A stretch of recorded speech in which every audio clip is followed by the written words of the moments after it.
Já terminamos o app, mas gostaria de fazer uns ajustes finais, só para deixarmos o código mais enxuto e apresentar alguns padrões legais aqui para se usar. Uma das primeiras coisas é não termos acesso diretamente ao nosso array de tarefas como nós temos aqui. Já que a ideia do nosso service é ele tratar dos dados, garantir acesso aos dados diretamente ao componente, pode acarretar em modificações de dados por meio do nosso componente. Isso não é o que queremos. Queremos que o service lide com esses dados aqui, diretamente, não os componentes.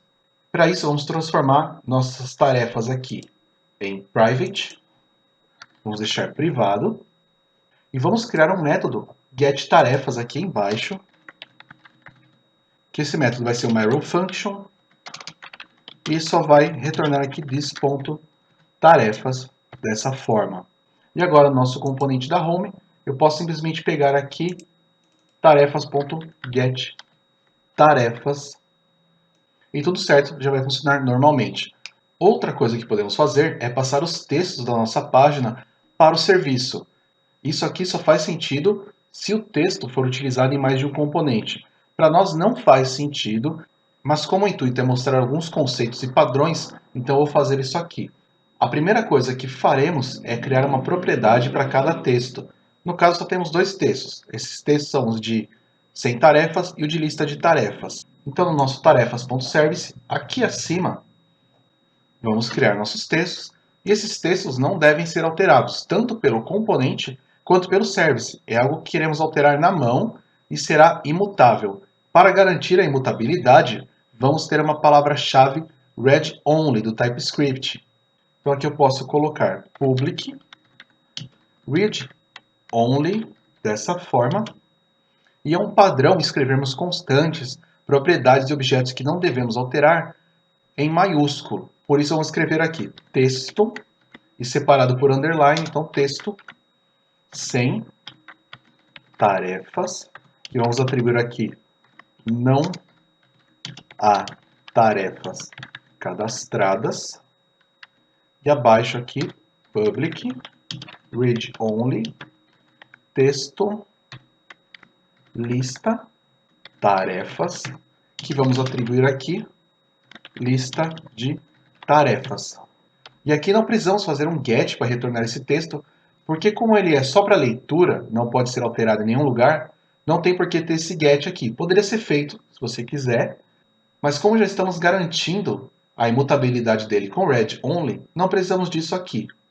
Na home, então, vamos excluir esse método get sem tarefas aqui, e vamos criar uma propriedade chamada texto sem tarefas. Então aqui, lista de tarefas abaixo, public, texto sem tarefas, que vai ser do tipo string, não vai ter nada por enquanto. E aqui eu também vou colocar texto como prefixo, que eu também posso excluir esse texto aqui e dizer que é uma string. Dessa forma. E no construtor, nós vamos atribuir esses textos. Então, aqui acima, this.texto lista de tarefas vai receber aqui tarefas.texto lista de tarefas. E aqui também, this.texto sem tarefas vai receber underline tarefas. E aqui o meu texto de sem tarefas. Aqui eu estou fazendo essas atribuições no meu constructor, porque ele vai ser executado, esse método é executado antes da renderização, ele é executado antes de tudo, antes desse componente ser montado. Nós vamos entrar mais para frente, em outra sessão, em Lifecycle Hooks, e como você pode executar métodos diferentes em diferentes momentos da execução de um componente. Mas por enquanto, o nosso constructor já serve aqui para o que estamos fazendo para esse componente e para esse projetinho nosso. E agora basta no nosso template, aqui vai ser texto sem tarefas, e aqui texto lista de tarefas. Podemos salvar. Outra coisa bem legal que podemos fazer também, que pode ajudar em alguns casos a acabar com switches, for, if else e outras iterações e condições, é usar um mapa do JavaScript. O map é parecido com o object, porém tem algumas vantagens. No nosso serviço, vamos criar aqui um public, read only também, que vamos chamar de textos status, e que vai receber aqui um new map, dessa forma, e que ele vai ser do tipo, podemos atribuir aqui o tipo map, que ele espera receber uma chave, que vai ser um number, e um valor, que vai ser uma string. E como preenchemos esse map? Ele recebe um array, que cada posição vai ser um array também, contendo a chave e o valor. Então aqui a primeira posição, a chave para você acessar essa posição vai ser 0, e o retorno dela aqui vai ser cadastrado. Abaixo vamos ter aqui 1, que vai ser em andamento. Vou deixar aqui tudo maiúsculo. E aqui vamos ter 2, que vai ser finalizado. E agora na nossa home, criamos aqui também uma public textos status, que vai ser do tipo map, e que espera em cada posição um number e uma string também. Não vamos inicializar em nada aqui. E agora no meu constructor, eu consigo pegar ele, this ponto textos status, que vai receber textos status. E agora no nosso template, eu posso remover esse ng switch. Se você quiser, copie esse onShip para cima e deixa comentado. Se não, não precisa, mas eu recomendo que você copie para você ficar aqui registrado como é um ng switch. Mas aqui eu posso excluir esse ng switch. Eu vou só copiar esse tarefa.status aqui. Eu posso excluir isso daqui.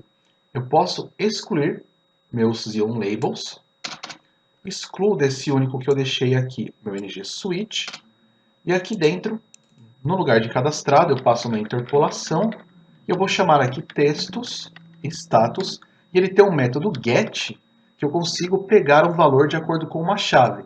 E a nossa chave, no caso, é o nosso status. Então aqui, tarefa.status, automaticamente ele vai pegar um valor dentro desse meu mapa que a chave de acesso seja esse meu status aqui que eu estou passando. Pode ser 0, 1 ou 2. Podemos salvar também.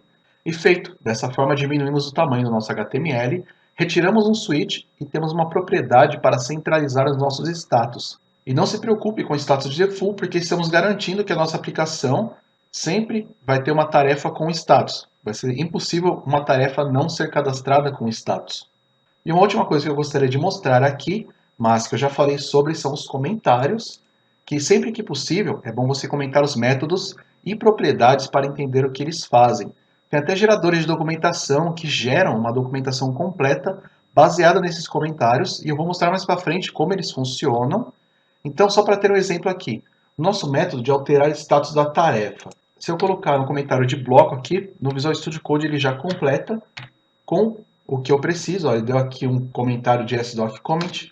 Se eu dar um Enter, ele já dá aqui o parâmetro que eu quero receber, e eu também posso criar um comentário para esse alterar status. Eu posso dar um título, descrever aqui de alguma forma. Então, o que é o meu index? Pode ser aqui, posição de um item no meu array de tarefas. E aqui o meu comentário, propriamente dito, o texto de apresentação desse método. Eu posso colocar aqui, altera o status da tarefa apresentando uma action sheet, e o resultado dela é atribuído a um item em uma posição. Se eu salvar aqui e eu vir aqui em home page, eu colocar um over aqui no meu alterar tarefas, nesse this.tarefas.alter status da tarefa, você pode ver que eu tenho agora o comentário que eu criei aqui, a descrição.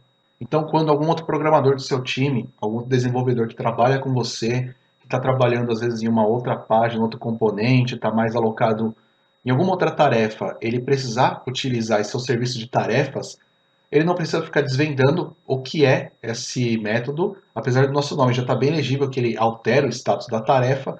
Aqui a gente pode ter um comentário, então, que é apresentado, que pode ter alguma peculiaridade, o que é o meu parâmetro que eu estou esperando, Mas aqui já está certo, eu já tenho meu parâmetro index, que é a posição de um item, e o meu comentário em si. E eu salvei tudo, fiz essas várias alterações.